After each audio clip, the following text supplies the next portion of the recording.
again. It's a rich thing.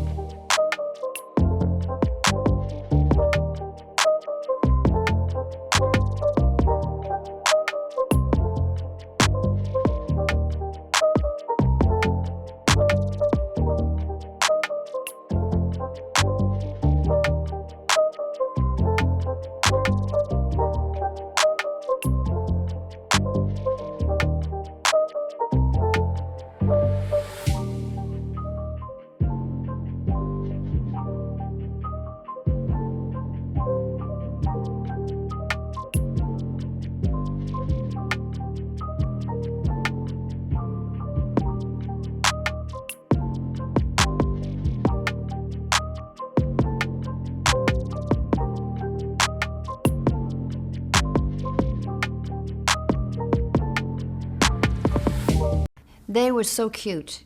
They were so cute. They were so excited, but so nervous. You could hear a pin drop when they walked in.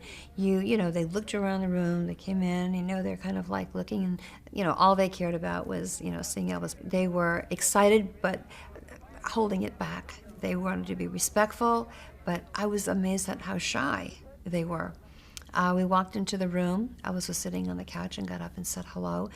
They were speechless. They were totally speechless. They were truly like kids, meeting their idol, especially John Lennon. John was shy, timid, looking at him. I mean, I really believe that he just couldn't believe that he was actually there with Elvis Presley. It was a little bit awkward because they just kept looking at him and not really saying anything and not really sitting down, just staring at him. It felt like it was a long time, but Elvis just said, guys, if you're just going to stand around and stare at me, I might as well just do my own thing, and he grabbed a bass guitar. I heard later that Paul had told Jerry, once he picked up that bass guitar, I knew I was in. And he starts playing, and to Mohair Sam, Charlie Rich was playing on the jukebox. We had a jukebox there at the time with all the latest songs. So, and Elvis used to play over the song itself, so I'd practice his bass. And he started playing bass, and then that just lightened up the whole evening. And then it was like joking around a little bit after that.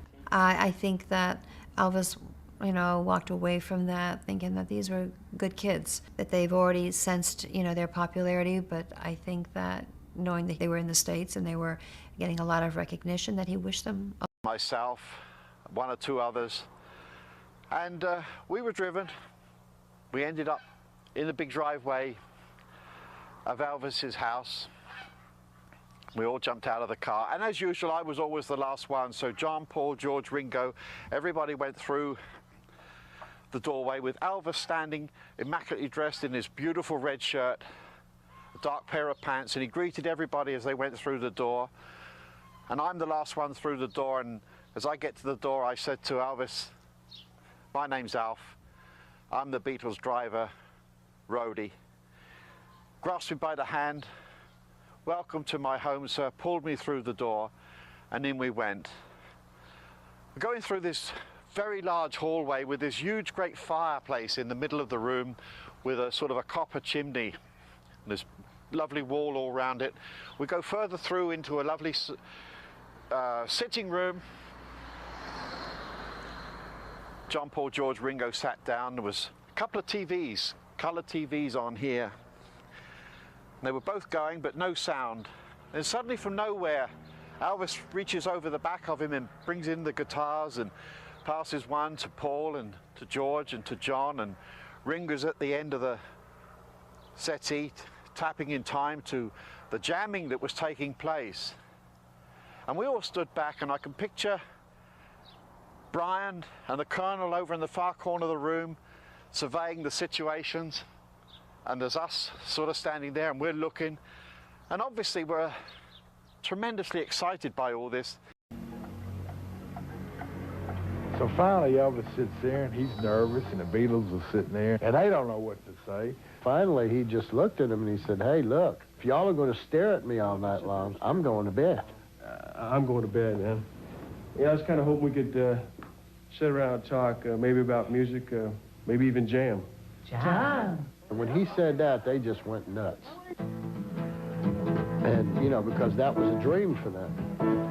So then they got up and went by the piano, and they started singing. I mean, every one of us had said, boy, if we just had a tape recorder, that would have been fantastic. He had a TV going all the time, which is what I do anyway. And in front of the TV, he had a massive big bass amplifier, Fender bass amplifier, or just a Fender amplifier. And oh yeah, it was a bass with a bass plugged in it. And he's playing bass all the time with the picture off on the TV. So we just got in there and played with him, you know. We all plugged in what was ever around, we all played and sang. Yeah, that's how it goes, And, you know, there was no way doing it on stage, really. Yeah. I never jammed with Elvis at all. No. John said he on the John interview. jammed with Elvis. Yeah, it must have been when we went out of the room. Secretly at night. I think it was because he had a bass there, you know, so I thought... A basement. Right, well, you know, bass, hey, he's Ringo was interested in playing bass. football with him, though. Yeah, I played football with Elvis. So did you ever... It was the bad leg. Did you ever meet Elvis again? I felt I'd met him several times. You felt him? Yeah. Well, no wonder he didn't stand up.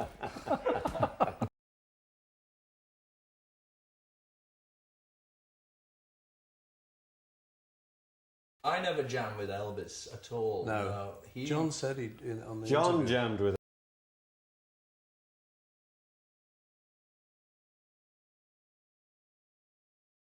I never jammed with Elvis at all. No. John said he on the John interview. jammed with